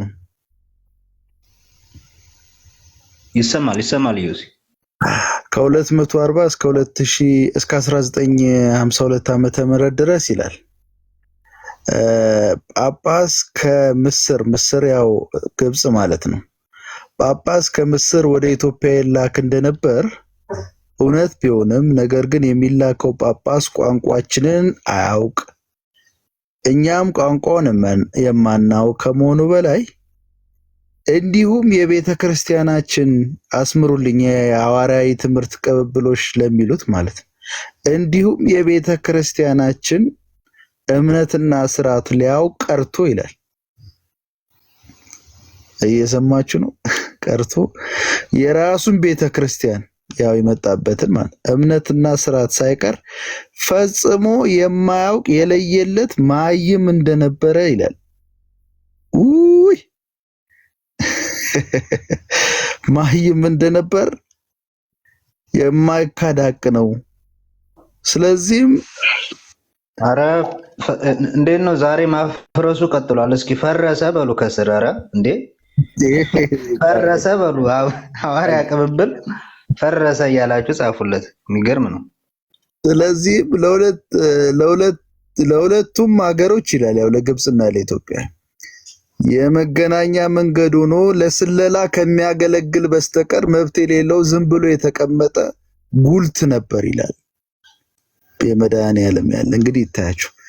ስለዚህ የሚላኩት ጳጳሳት ጉልት ነው ወይስ ጉልት? ጉልት ጉልት ጉልት ዝም ብሎ የተቀመጠ ማለት ነው። ጉልት ማለት ነው። ጉልትማ ረስተ ነው። ጉልት ይቅርታ እንግዲህ አማርኛውን በደንብ አንተ ታብራራዋለህ ኤርሚዬ። እና እንግዲህ ተመልከቱ ማለት የሚመጡት ለፖለቲካዊ ስለላ ካልሆነ በስተቀር እምነቱንም እንዲሁም ደግሞ ስርዓቱንም የማያውቁ ናቸው። የኢትዮጵያውንም የግብፁንም። እንዲሁም ኃይለ ቃሉ በጣም ይከብዳል። ይሄ ኃይለ ቃል በተለይ መሀይም እንደነበሩ ይላል። ታውቃለህ የማይካዳቅ ነው እና ጉልት ነበሩ ይላልና ይታያችሁ ከመቼ እስከ መቼ ከ240 መሰለኝ አይደል እስከ 1952 ይሄ ማለት የኢትዮጵያ ፓትርያርክ እስከተሾሙበት ጊዜ ለ1600 ዓመታት የነበረውን ከግብጽ እየተላቁ የሚመጡትን ጳጳሳት ነው እንግዲህ በዚህ አይነት መንገድ የሚገልጣቸው። መሀይም የፖለቲካ እንትኖች ሰላዮች እንዲሁም ደግሞ ምንድን ጉልት ይላቸዋል። እንግዲህ ይሄ እኛ የጻፍነው አይደለም፣ ፕሮቴስታንት የጻፈው ሰነድ አይደለም። ይታያችሁ ጨርሶ ፕሮቴስታንት ይሄን አልጻፈም። ይሄን የጻፉት በአቡነ ጳውሎስ ጊዜ በጣም ትልቅ ፖዚሽን የነበራቸው በጣም ትልቅ ምሁር እንደሆነ የሚመሰከርላቸው አባ ተስፋ ስላሴ ሞገስ ናቸው። እንግዲህ ሄዱበት። አረ ደግማ አንብብልን። ቆይ ፒዲኤፍ ነው እንደ ዮሲ አሁን ያነበብከው? ፒዲኤፍ ነው እርሜ ፕሊስ ላክልኝ። ከኑስ ቀድሜ ያነበብከው ፒዲኤፍ ነው ሃርድ ኮፒ ነው? የትኛው ነው? ቀድሜ ያነበብከው መጽሐፍ አለ አንዴ የሆነ መጽሐፍ አውጥተህ እሱ ሃርድ ኮፒ ነው ግን እፈልግልሃለሁ።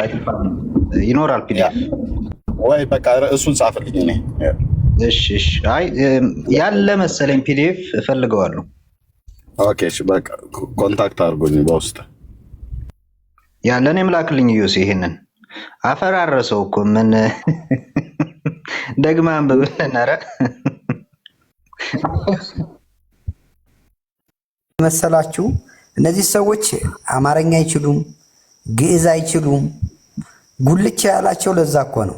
ወደዚህ ሲላኩ ምንም የሚችሉት ነገር የለም። ትምህርት ራሱ ይዘው አልመጡም። እነዚህ ሰዎች ማስተማር አይችሉም። ምክንያቱም ለማስተማር ምን ያስፈልጋል? ቋንቋ ያስፈልጋል፣ መግባቢያ ቋንቋ ያስፈልጋል። ስለዚህ መግባቢያ ቋንቋ የሌለው ሰው መጥቶ ምንድን ነው የሚሰራው? ስለዚህ ቅብብሎሹ በስርዓት ብቻ ነው እንጂ ያለው ያተኮረው እውነተኛ የሐዋርያ ቅብብሎሽ ወይም ትምህርት ራሱ የላቸው። ትምህርትን ያካተተ አይደለም።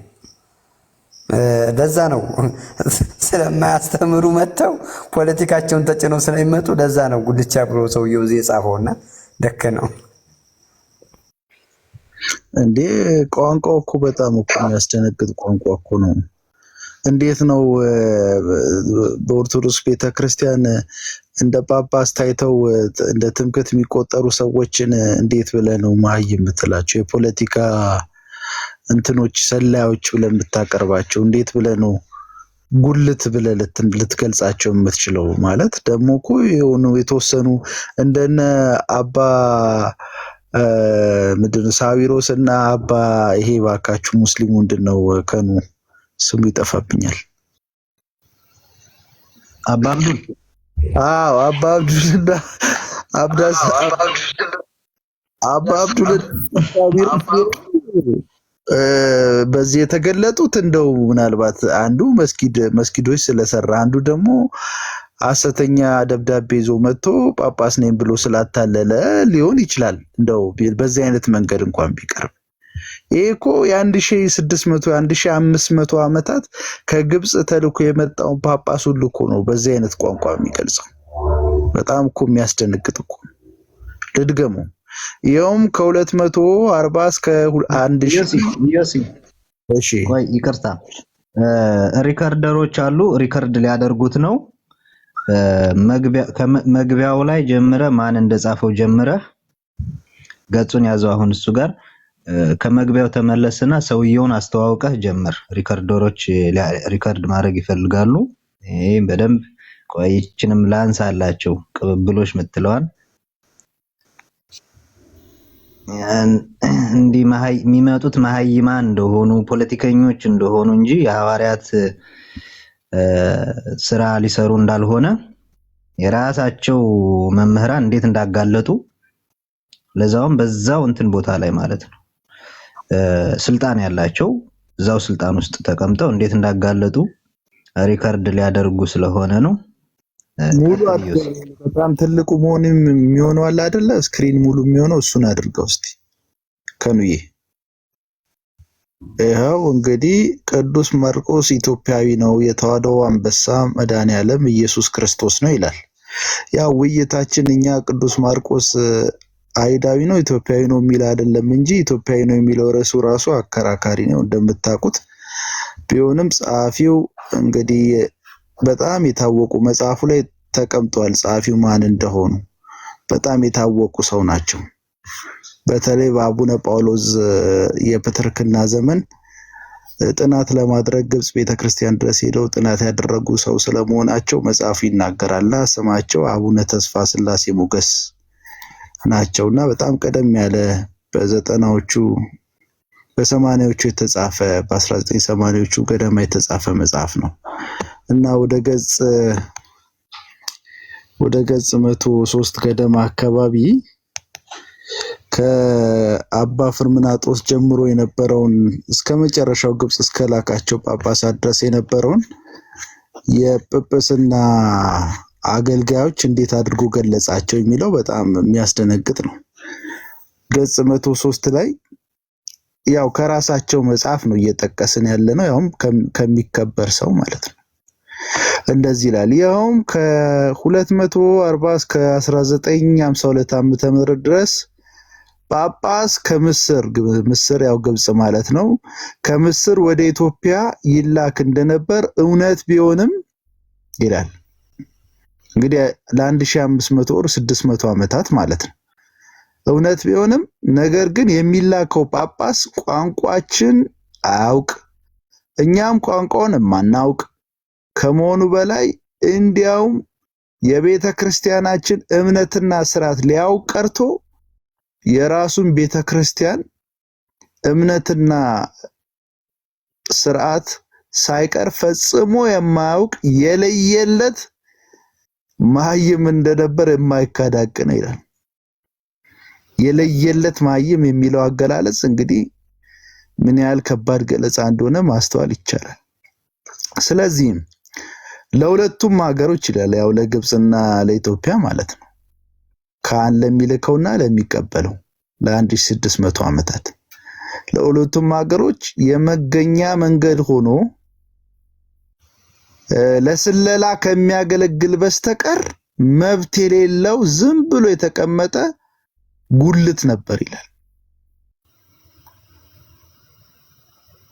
እንዲያውም የግብጽ ጳጳሳት እንኳንስ በዚያ ዘመን ዛሬም ቢሆን የሃይማኖት ሰዎች እንዳልሆኑ የሚያስረዳ በዚህ ጥናት ውስጥ በክፍል 14 ቁጥር 1 እና 2 ጀምሮ በሚገባ የተብራራ ስለሆነ ተመልከቱ ይላል። እንደውም አይታ የሚለው እንዲያውም የግብጽ ጳጳሳት እንኳንስ በዚያ ዘመን ዛሬም ቢሆን የሃይማኖት ሰዎች እንዳልሆኑ የሚያስረዳ በዚህ ጥናት ውስጥ በክፍል 14 ከቁጥር 1 እስከ 2 ጀምሮ በሚገባ የተብራራ ስለሆነ ተመልከት ይላል።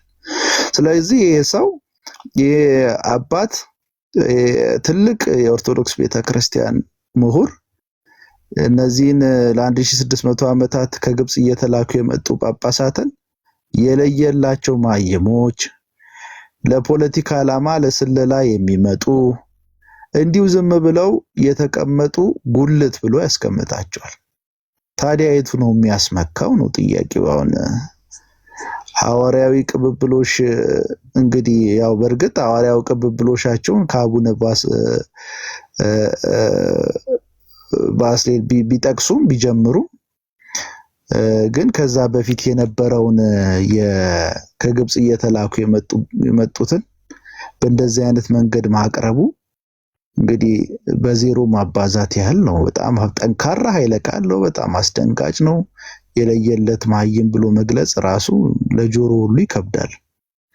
የፖለቲካ ሰላዮች ናቸው፣ ስለላ ለመስራት ነው የመጡት ብሎ መግለጽ፣ እንዲህ የተቀመጡ ጉልቶች ናቸው ብሎ ማስቀመጥ እንግዲህ በጣም ከባድ። እኛ ብንናገረው እኛ ወንጌላውያን ብንናገረው እንደው ስለምትቃወሙት ነው ወይም ስለምትቃወሙት ነው ይባላል። በአቡነ ጳውሎስ ፕትርክና ዘመን ከፍተኛ ኃላፊነት ተቀብሎ ግብጽ ኮፕቲክ ቤተክርስቲያን ጥናታዊ ጽሑፍ ያቀረበ የታወቀ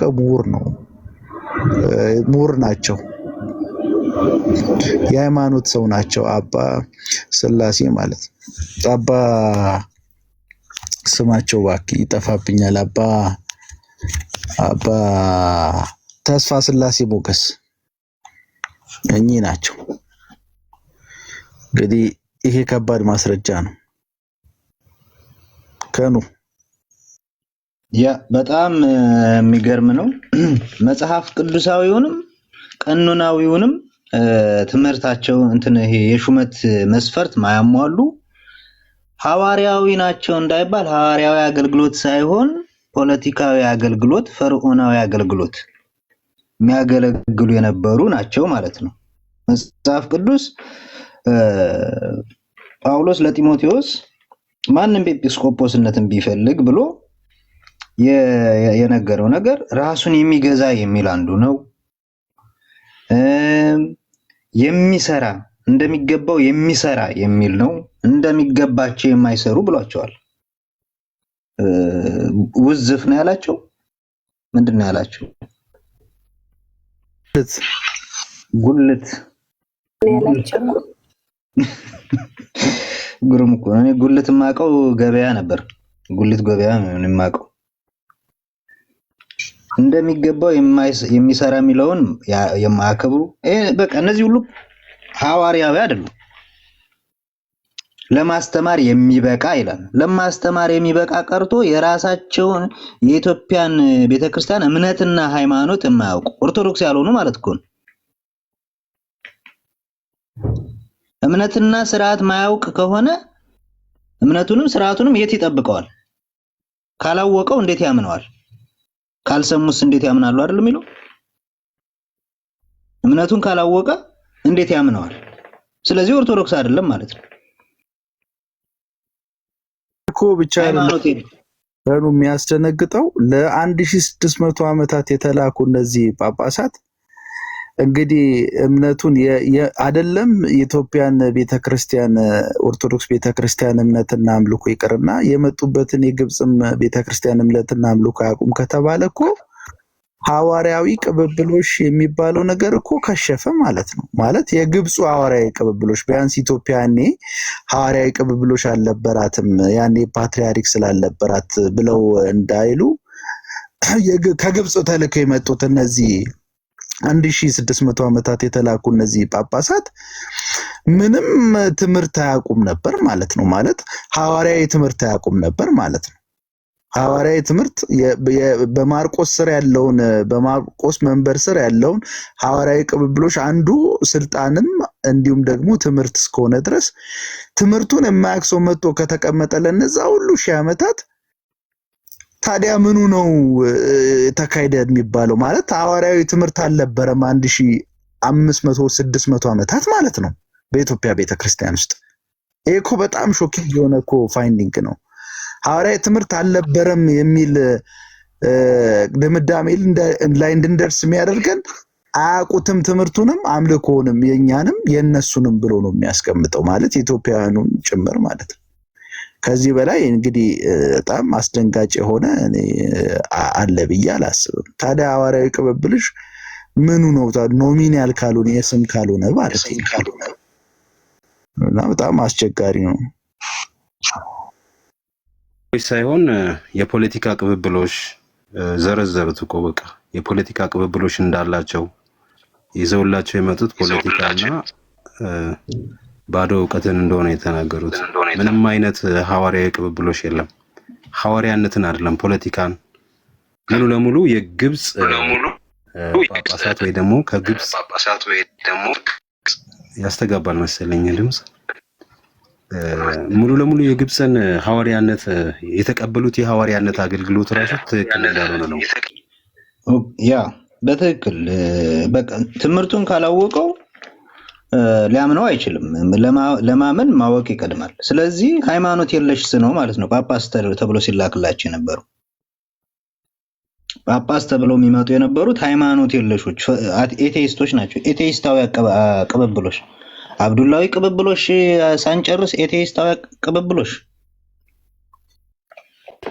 እንዴ! ኤቴይስታዊ ቅብብሎሽ ደግሞ መጣብን። እስኪ አብዶች እንዳሉ ግን ገምተሃል? ስንት አብዶች እንዳሉ? አሁን እኮ የመጣው አንድ አብዶ ነው እኛ ጋር። ግን ግብጽ ውስጥ ስንት አብዶችን እንደሾመች እነዚህ አብዶች ደግሞ ምን ያክል በአገሪቷም በሌሎችም ሀገራቶች ተስፋፍተው እንዳሉ አሁን እኮ አንድ አብዶ ነው ኢትዮጵያ። ግን እንዲህ አይነት አካሄድ እንዲህ አይነት ሐዋርያዊ ሲስተም ነው ያላት ማለት ነው ግብጽ ራሷ። ስለዚህ የግብጽ ሐዋርያዊ አገልግሎት ቶታሊ እዚህ ጋር ቀጭ ተውታል።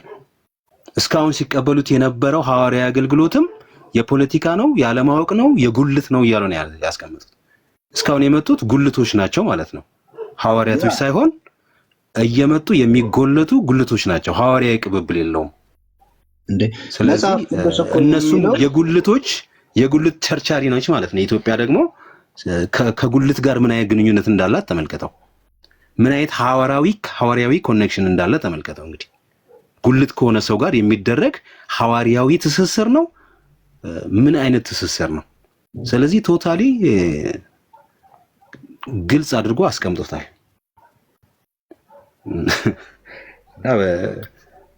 በደንብ አድርገው ቢያዩት ጥሩ ነው። ጠዋትም ነው ትላንትና ሲነጋገሩ ነበረ ቄስ ማነው ዲበኩሉ እና በጣም ግልጽ አድርገው ያላዩት ነገር ይሄ አንደኛ ይሄን ነው። ይሄን ቢመለከቱት ጥሩ ነው።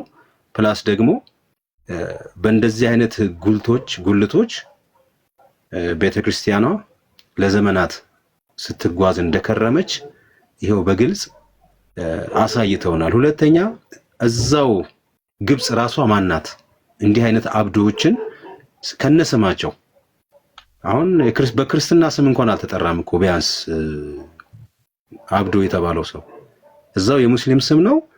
ክርስትናም አልተነሳም ማለት ነው። ይሄ ሰው ክርስትና ቢነሳ የክርስትና ስም ይኖረዋል። የእስልምናውን ስም መጀመሪያ የተወለደበትን ስም ይዞ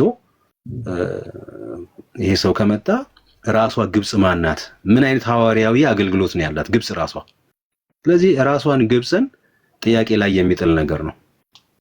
እንኳን ኢትዮጵያን አይደለም ኢትዮጵያ ከዛ የተቀበለችው ብቻ ሳይሆን ራሷ ግብጽ የአብዶች ትርምስ ነው ማለት ነው ያላት።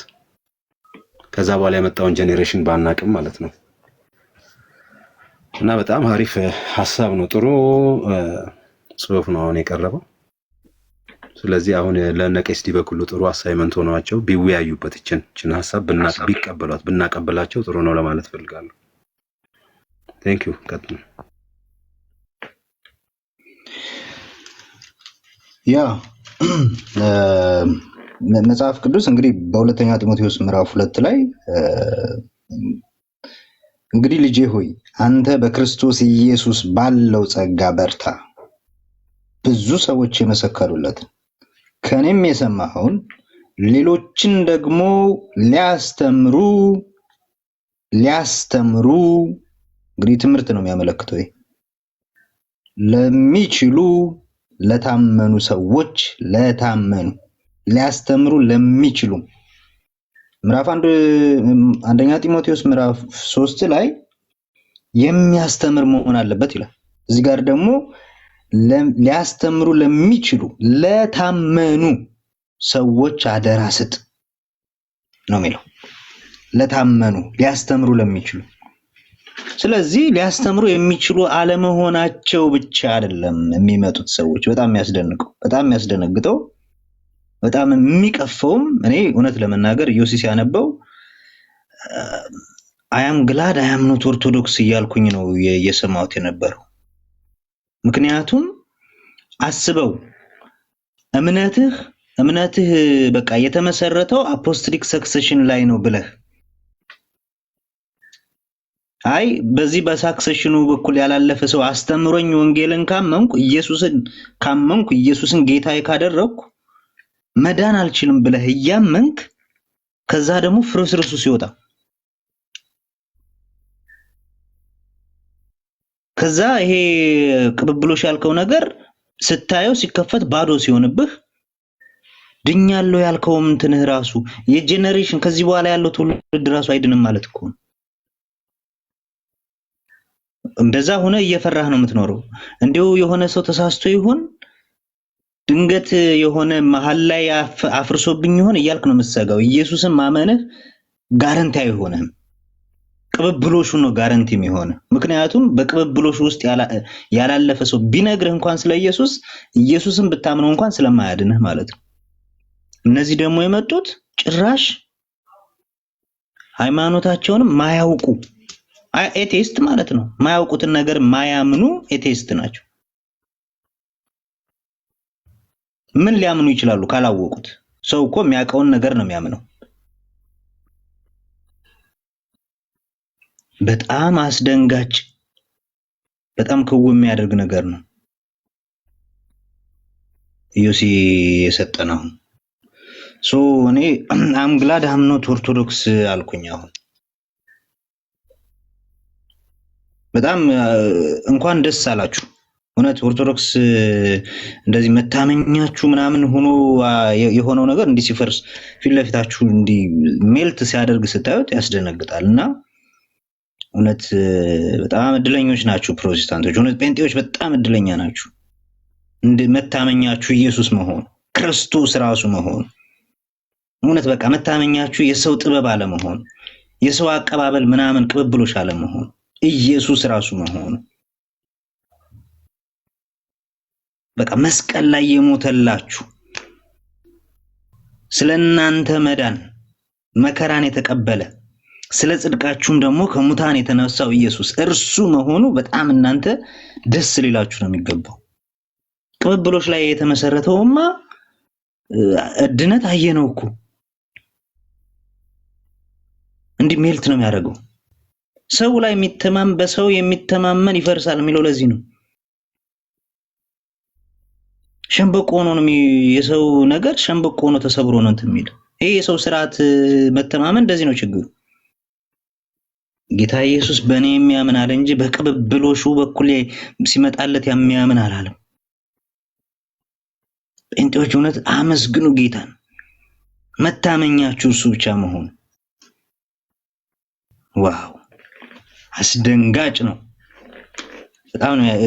ዮሲ ተባረክ። ይሄንን እንትን ያመጣ ከቅድም ጀምሮ የተዘረዘሩትን እንትን ማሰብ ጀመርኩኝ። አሁን መንበሩ ሲባል ሰው አይደለም እያልኳቸው። መንበሩ የማን ነው ተባለ? የማርቆስ ሳይሆን የተክለ ሃይማኖት ነው ተባለ። የተክለ ሃይማኖት መንበር ከየት ነው የመጣው ሲባል ወንድማችን እርሜ ይኸው ከሰማይ እየወረደ ነው ተብሏል ብሎ መረጃ ቀረበልን።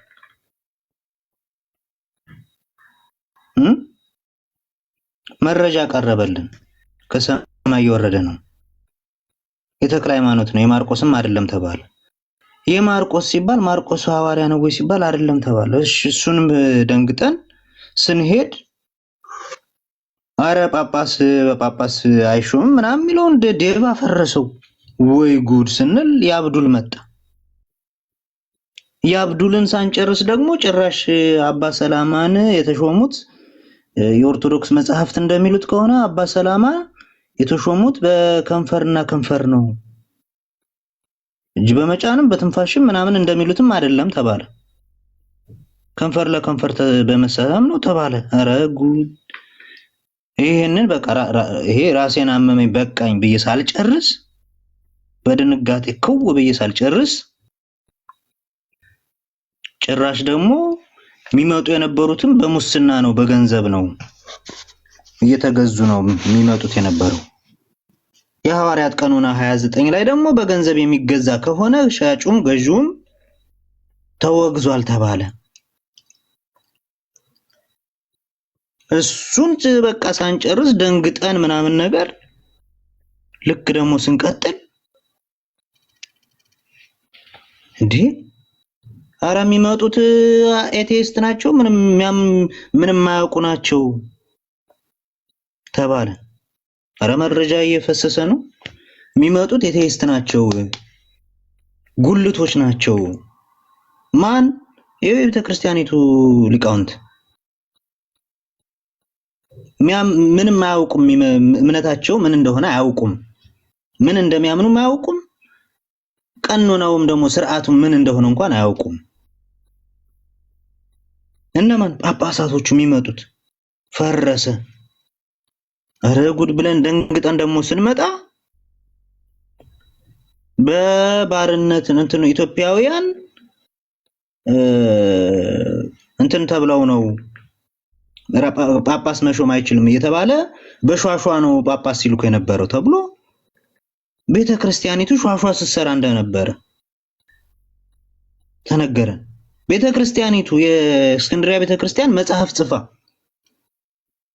የእስክንድርያ ቤተክርስቲያን መጽሐፍ ጽፋ በሿሿ ነው ኢትዮጵያውያን ከራሳቸው ሰዎች ጳጳስ መሾም አይችሉም የሚል ቀኖና የውሸት ቀኖና ተልኮላቸው የሚተዳደሩ የነበረው ቀኖናው ራሱ ሿሿ ነው ተባለ። የሚተዳደሩበት ቀኖናው ራሱ ሿሿ ነው። እሱን ደንግጠን ወዩ እያልን እንዴ ስንቴ ነው የሚፈራርሰው ብለን ስንመጣ ደግሞ መንበሩ ራሱ አንዱዛ ሰላማ ይላል፣ አንዱዛ ተክለ ሃይማኖት ይላል፣ አንዱዛ ጴጥሮስ ይላል፣ አንዱዛ አደነገጥን። እሱን ደግሞ እሺ ብለን ደንግጠን ሳንጨርስ ወደ መጀመሪያው ፓትርያርክ ሹመት ደግሞ ስንመጣ አቡነ ተክለ ሃይማኖት ተገድለው በደርግ ነው የተሾመላቸው ተባለ። ድንጋጤያችን ከዋረገን። አሁንም ሐዋርያዊ ሳይሆን ደርጋዊ ቅብብሎች ነው፣ የደርግ ሹመት ነው ተባለ። እሱንም ደግሞ ደንግጠን ሳንጨርስ ኧረ የመጡትማ ሰላዮች ናቸው ተባልኩ። ጳጳሳት ሳይሆኑ ሰላዮች ናቸው ተባለ። እሱን ደግሞ ከው ብለን ሳንጨርስ በአቡነ ማርቆስ ዘመን ደግሞ አቡነ ማርቆስ ራሳቸው የተሾሙት በኢሃዲግ ነው። አቡነ መርቆሪዎስን የሚባሉትን ፓትርያርክ ወደ አሜሪካ አሰድደው በኢሃዲግ የተሾሙ ናቸው። አቡነ ጳውሎስ ደግሞ አሁንም ፖለቲካዊ ሹመት እንጂ መንፈሳዊ ሹመት አይደለም ተባለ። በቃ ከዚህ በላይ ምኑ እንክትክቱ ይወጣ? በቃ ምን ቅብብሎች የሚባል ነገር አለ? ምኑ ነው ቅብብሎሹ? ይሄ ተአምር ነው። ኤርሚ ያለ እንዴ ወንድም አለ?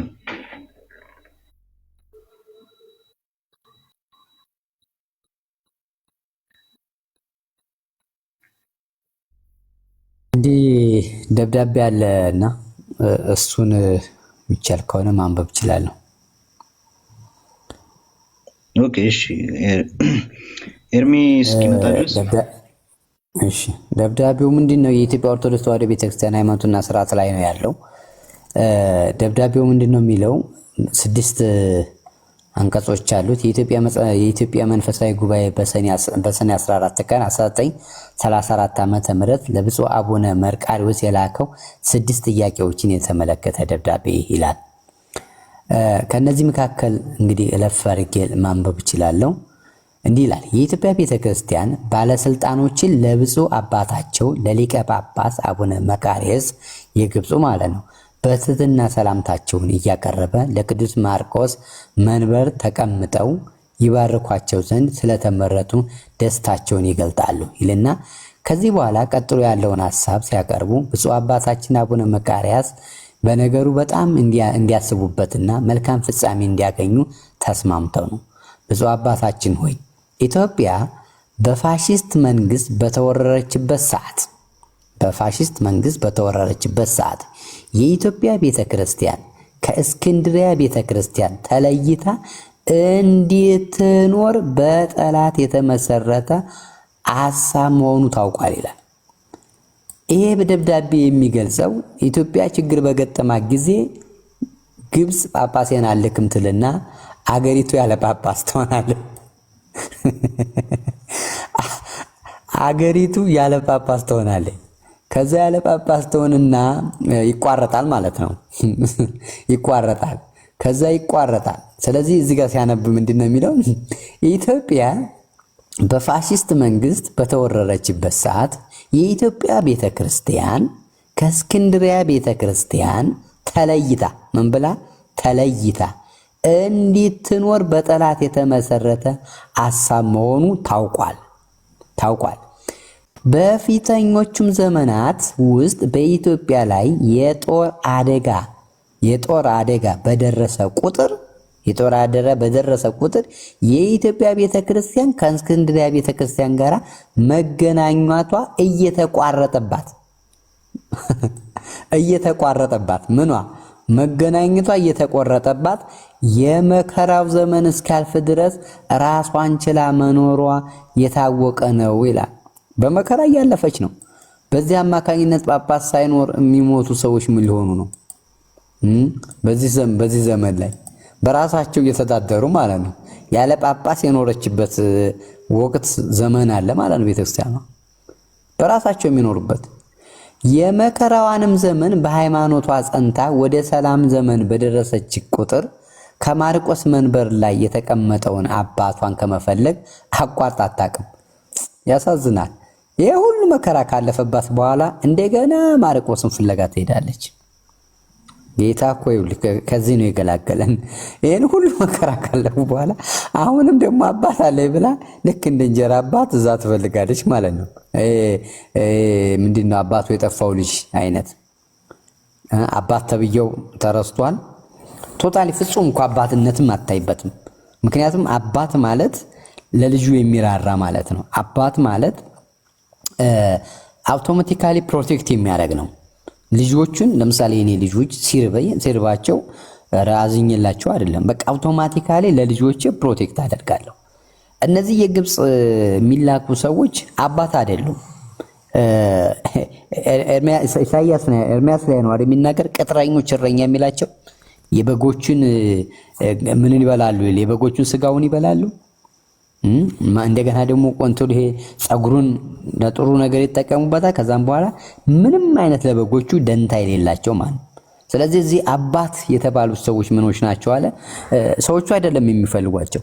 እዚህ ያሉ ልጆች የተባሉት ነገሩ ካለፈ በኋላ ጦርነቱ ብዙ አሰቃይተዋቸው ካለቁ በኋላ አሁንም ይላል ዘመን በኋላ ጸንታ ወደ ሰላሙ ዘመን በደረሰች ቁጥር ከማርቆስ መንበር ላይ የተቀመጠውን አባቷን እዛ ጋር የተቀመጠውን አባቷን ከመፈለግ አቋርጣ አታውቅም አለ። አሁንም ወደፊት ያላት ምኞት ይህ ነው መሆኑን ስትገልጽ ደስ ይላታል። ይሁን እንጂ የኢትዮጵያ ቤተክርስቲያን መብት ባለማግኘቷ ምክንያት ሎክ አዳምጡ። የኢትዮጵያ ቤተክርስቲያን መብት ባለማግኘቷ ምክንያት በኢትዮጵያ ላይ አደጋ በመጣ ቁጥር ለኢትዮጵያ የሚገባውን ስርዓት ሁሉ የኢትዮጵያ ምዕመናን ለማድረግ አልተቻለም ይላል። አልተቻለም። በዚህም ምክንያት ወደ ሌላ ሃይማኖት የሄዱ የሌላውን ሃይማኖትና ባህል የለመዱ ብዙ ኢትዮጵያውያን ናቸው ይላል። በዚህ ምክንያቱም ምን መሰላችሁ? ጳጳስ ከሌለ ያው እንትን የለም። ስለዚህ ቤተክርስቲያኗ ሰንሰለቷ ተቆርጧል። ስለዚህ ሰንሰለቱ ከተቋረጠ በዛ ምክንያት ብትሆን ደግሞ አድንም ይሉሃል። በኢየሱስ ስትሆን ነው ምድ ነው የሚለውን አውጥተው በጳጳስ ሲያደርጉ በቃ አድንም ሲሉ፣ ስለዚህ ሰው ተስፋ ይቆርጥና ወደ ሌላ ሃይማኖት ይሄዳል ማለት ነው። ስለዚህ ወደፊት የኢትዮጵያ ቤተክርስቲያን የቅዱስ ማርቆስ አባትነትን ሳትለቅ ሃይማኖቷን የሚያጸናባትና ምዕመኖቿን የሚጠመቅባት መንገድ ለመመስረት ለመከተል ግዴታ እንዳለባት ስለተገነዘበ የሚከተሉትን መብቶች እንማጸናለን ይላል። መንበሩ ላይ የተቀመጡት ቅዱስ አቡነ መቃርዮስ ባርከው እንዲሰጧት ትለምናለች ይላል። አንደኛው ልመናዋ ምንድነው? የኢትዮጵያ ተወላጆች ውስጥ በቤተ ክህነት ክፍል አድርገው በሃይማኖት ጸንተው ከሚኖሩ መንፈሳዊ አባቶች ለሊቀ ጳጳስ የሚገባው ሰው ተመርጦ በእስክንድርያ አባታችን ተባርኮ ተቀብቶ እንዲሾምላት ነው ይላል። ሁለተኛው ደግሞ ምን ይላል? የእስክንድርያው ሲኖዶስ በሚመረጥበት መሰረት የኢትዮጵያ ሲኖዶስ ለጵጵስና ለኤጲስቆጶስ የሚገዘዙ መንፈሳዊ አባቶችና እንዲመርጥ የሚል ይመጣል። 5 ላይ ሄድ።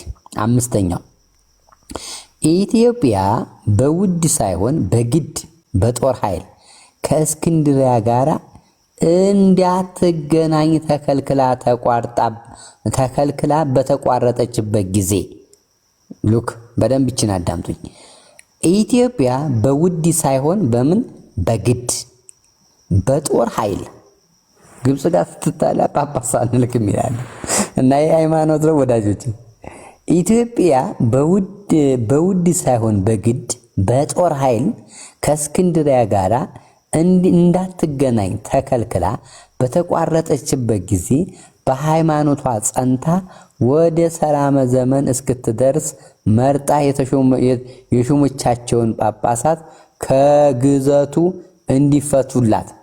ግብጽ ከግዘቱም ግዘት ማለት ውግዘት ማለት ነው።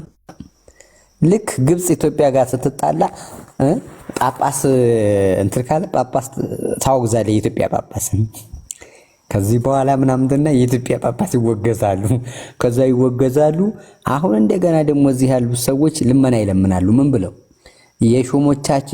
የሾሞቻቸውን ግብጽ የሾሞቻቸውን ጳጳሳት ከግዝቱ እንዲፈቱልን ስንል እንማጸናለን ይላል።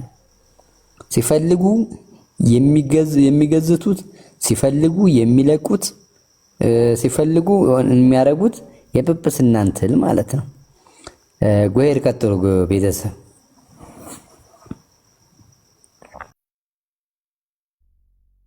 ያ በትክክል በቃ አሁን አስቸጋሪ የሚያደርገውም ይሄ ነው።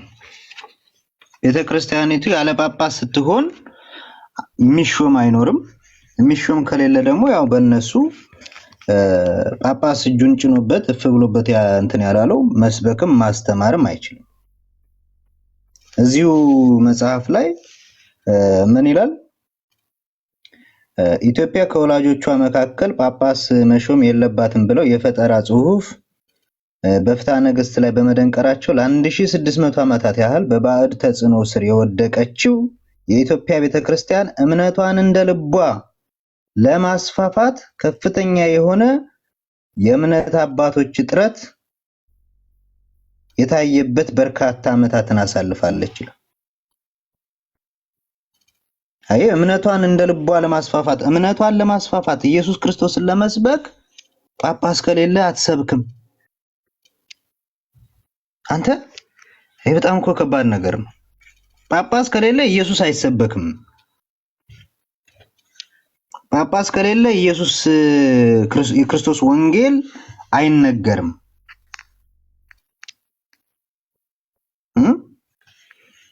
የኢየሱስ አዳኝነት የሚነገረው ጳጳስ ሲኖር ብቻ ነው።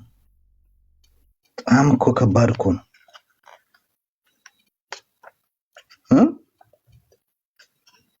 በጣም እኮ አሳፋሪ ነው። ኢየሱስ ክርስቶስ በጳጳስ ስር የተንበረከከ ሆነ ማለት ነው። ሊወጣ እንደ ስፒሮስ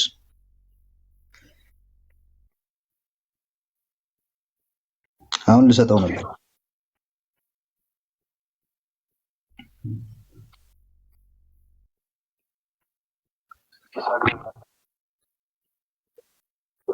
ያ ልሰጠው ነበር እኮ አሁን ያቆየኔ ይቅርታ።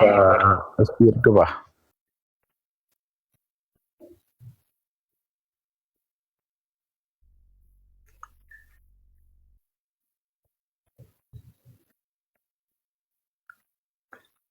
ኦኬ ልካችሁለት ነው ወይስ የለም? ኦኬ እስኪ እሱ የለም ፌዝ ግባ እስኪ ስፒር ካለ ብትገባ ጥሩ ነው።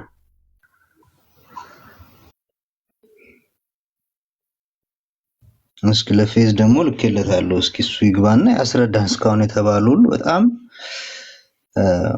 ከባድ ነው። እስኪ እነሱ እስኪገቡ ድረስ ገቡ ይሆንን? እሱ ሌላ ጥያቄ ነው። አስቼ ምን ነው ዝም አለ ከኑዬ? ያ አስቼም ኤርሚም ዝም አሉ።